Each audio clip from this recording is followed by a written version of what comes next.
પાટણના ધારાસભ્ય કિરીટ પટેલે પોતાના જ નામ પર મજાક કરી નાખી અને સાથે કટાક્ષ પણ કર્યો, જેનો વિડીયો હાલ વાયરલ થયો છે।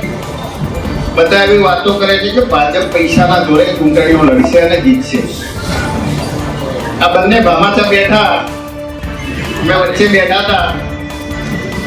હું જ્યાં જઉં તો જાહેરાત કરું છું કે મારા જોડે કોઈ એક રૂપિયા માટે કોઈ આવવાનું જાહેરમાં કહું છું અને આ બંને ભામાચા તૂટી પડે લઈ જાઓ 5 લાખ, લઈ જાઓ લાખ, તો અમે હારી ગયા। મેનેજમેન્ટની લડાઈ જિલ્લા પ્રમુખ ફુવાજી અમારા બંને પૂર્વ સાથી ધારાસભ્ય ભામાચા કયા, મેં ભાજિયાને કહ્યું, મેં કીધું બંને ભામાચા કહો છો, મારું નામ લુખાસા રાખો।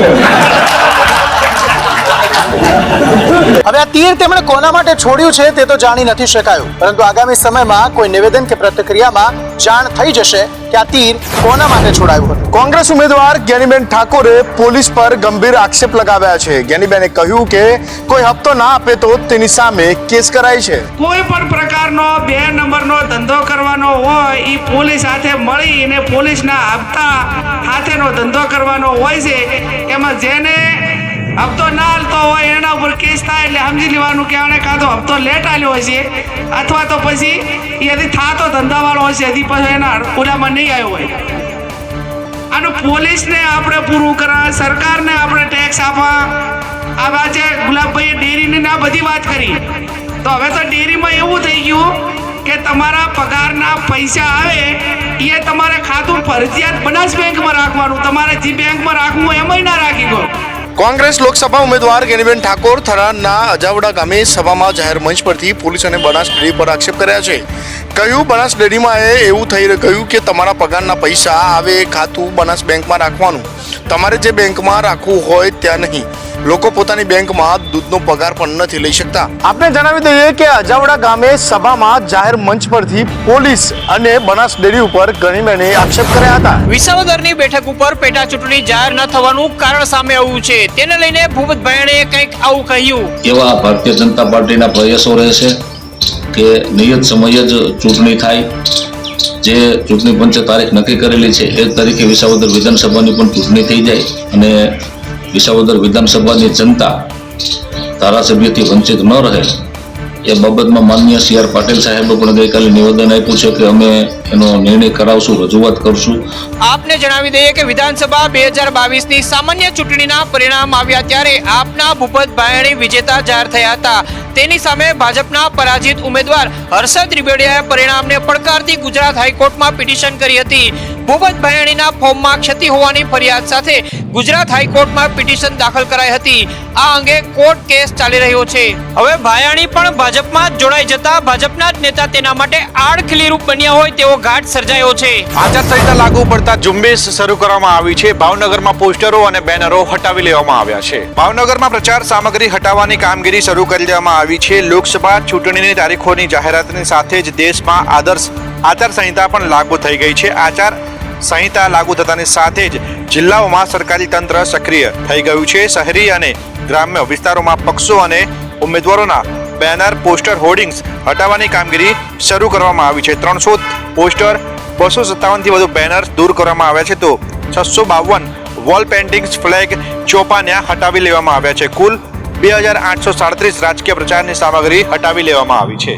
પ્રચાર સામગ્રી દૂર કરવામાં જિલ્લા વહીવટી ટીમને મહાનગરપાલિકાનો સપોર્ટ મળી રહ્યો છે। આ સાથે જ ઉમેદવારોને પણ પ્રચાર સંબંધિત માહિતી જારી કરવામાં આવી છે। રાજકોટમાં પાણીની સમસ્યાની અનેકવાર રજૂઆત છતાં ઉકેલ ન આવતા મહિલાઓ રણચંડી બની કાલાવડ રોડ પર માટલા ફોડી વિરોધ નોંધાવ્યો છે। શહેરમાં ઉનાળાના પ્રારંભે પાણીની પારાયણ સર્જાય છે અને 3 વર્ષ પહેલાના રાજકોટમાં પડેલા છેવાડાના વિસ્તારમાં લોકોને પાણી માટે ભારે હાલાકીનો સામનો કરવો પડી રહ્યો છે।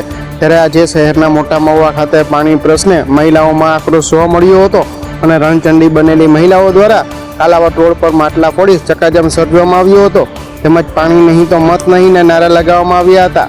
સ્થાનિકોનો આરોપ છે કે ગત ચૂંટણી સમયે પાણીની લાઈન આપવામાં આવી હતી, જોકે હજુ સુધી પાણી શરૂ કરવામાં આવ્યું નથી। મહિલાઓ દ્વારા કરવામાં આવેલા વિરોધ પ્રદર્શનને પગલે અંદાજે અડધો કલાકથી 1.5 કિલોમીટરનો ટ્રાફિક જામ સર્જાયો હતો અને સમજાવટ બાદ રસ્તો ખાલી કરાયો હતો. વડોદરાના વડસર ન્યૂ માંજલપુરમાં રહેતા રહીશોમાં ભારોભાર રોષ જોવા મળી રહ્યો છે, કારણ કે પ્રાથમિક સુવિધાઓનો અભાવ જોવા મળી રહ્યો છે. વડોદરાના વડસરના ન્યૂ માંજલપુર વિસ્તારમાં વર્ષોથી પ્રાથમિક સુવિધાનો અભાવ હોવાના કારણે સ્થાનિકોમાં ભારોભાર રોષ જોવા મળ્યો છે.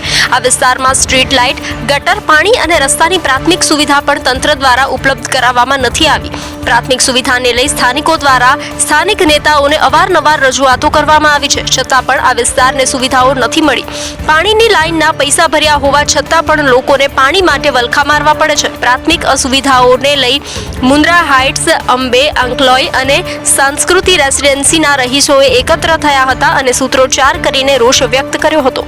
આ સાથે તંત્ર તરફથી જો સુવિધા આપવામાં નહીં આવે તો રહીશોએ ચૂંટણી બહિષ્કારની ચીમકી ઉચ્ચારી છે. અમદાવાદમાં ઉનાળાની શરૂઆતમાં જ ડામર પીગળવાનો શરૂ, જે ગરમાગરમ ભ્રષ્ટાચારની ચાડી ખાઈ રહ્યો છે. અમદાવાદ કોર્પોરેશનનો વધુ એક બેદરકારીનો કિસ્સો પગ તળે આવ્યો છે.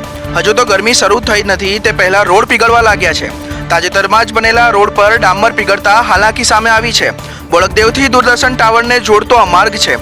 રાહદારીઓના બૂટ ચપ્પલ તેમાં ચોંટી રહ્યા છે. ગરમીની અસર શહેરમાં વર્તાય કે પછી રોડનો કામગીરીમાં ભ્રષ્ટાચાર થયો, ત્યાં દ્રશ્ય જ ઘણું બધી કહી રહ્યો છે. એએમસી અધિકારીઓની રહેમ નજર હેઠળ બનેલો આ રોડ શહેરીજનો માટે પરેશાની સમાન સાબિત થયો છે.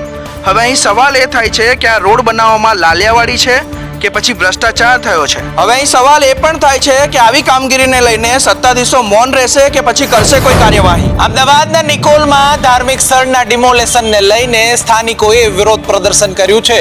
ચૂંટણી બહિષ્કારની પણ ચીમકી ઉચ્ચારી છે. અમદાવાદના નિકોલ વિસ્તારના સ્થાનિકો મોટી સંખ્યામાં રોડ પર ઉતર્યા હતા. અમદાવાદ મ્યુનિસિપલ કોર્પોરેશન દ્વારા 70 વર્ષ જૂનું મહાકાળી માતાનું મંદિર તોડવાની વાતને લઈને સ્થાનિકો વિફર્યા હતા. સ્થાનિકોનું કહેવું છે કે મંદિરને લઈ અમારી આસ્થા જોડાયેલી છે.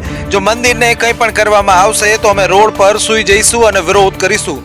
સ્થાનિકો એ પણ આક્ષેપ કરે છે કે સનાતન ધર્મની વાતો કરનારા નેતાઓ મંદિરને તોડવા માટે મથી રહ્યા છે.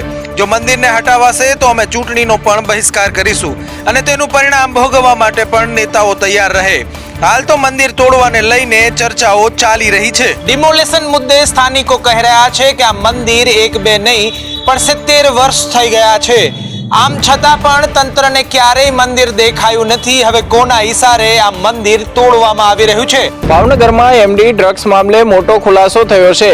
ડ્રગ્સનો જથ્થો કઈ રીતે ભાવનગર પહોંચ્યો તે અંગે પર્દાફાશ થયો છે. ભાવનગર શહેરમાં થોડા દિવસ અગાઉ લાખો રૂપિયાના ડ્રગ્સ સાથે 2 મહિલા સહિત 4 શખ્સોની ભાવનગર પોલીસે ધરપકડ કરી હતી. જે ઘટનામાં પોલીસે તમામ આરોપીના રિમાન્ડ મંજૂર કરીને મુંબઈ ખાતે રિકન્સ્ટ્રક્શન કરાવ્યું હતું, જેમાં અનેક ખુલાસા થયા હતા. ડ્રગ્સ પેડલર 2 મહિલાઓ 339 ગ્રામ ડ્રગ્સ લાવી હતી. તેઓ ગુપ્ત ભાગમાં સંતાડી આવી રીતે ડ્રગ્સની હેરાફેરી કરતી હોવાનું ખુલ્યું છે. હાલ 4 આરોપીના રિમાન્ડ પૂર્ણ થતા જેલ હવાલે કરાયા છે. પોલીસની તપાસમાં એ પણ ખુલવા પામ્યું હતું કે મુખ્ય સૂત્રધાર તેમજ પેડલર રાહિલ અબ્દુલભાઈ ડેરૈયાએ પોલીસ સમક્ષ કબૂલાત કરી હતી કે તેઓ અગાઉ પણ મુંબઈથી ડ્રગ્સનો જથ્થો ભાવનગરમાં લાવી વેચાણ કર્યું હતું. જે તે સમયે પોલીસના હાથે નહીં પકડાતા ફરીવાર મુંબઈથી ભાવનગર ડ્રગ્સનો જથ્થો લાવવામાં આવ્યો હતો.